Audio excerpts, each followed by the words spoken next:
Thank you. Now turning to the breaking news of the morning. Violent protests continuing across the country. People taking to the streets demanding justice for George Floyd. Floyd died earlier this week, and video of a police officer kneeling on his neck for several minutes, sparking calls for justice. That officer arrested yesterday, but protesters say that was not enough. The violent protests stretching into Brooklyn, with police arresting nearly 200 people.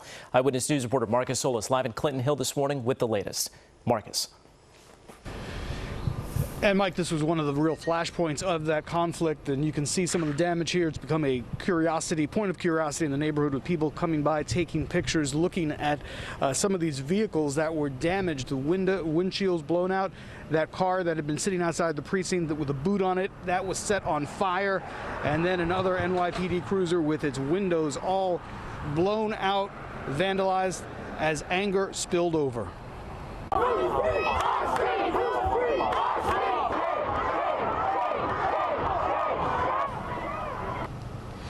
So those protests did turn violent as hundreds of protesters gathered outside. First, the Barclays Center.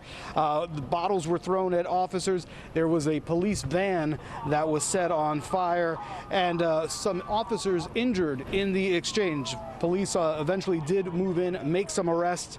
And here outside the 88th precinct, there was another clash as large crowds gathered. The vehicles were vandalized. Also happening at the 79th precinct, where protesters tried to breach and enter the precinct, but they were pushed back by police. Additional arrests made there.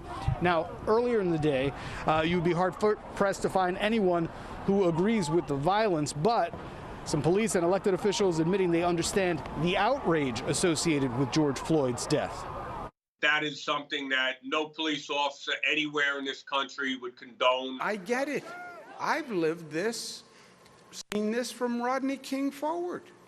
That's why the outrage.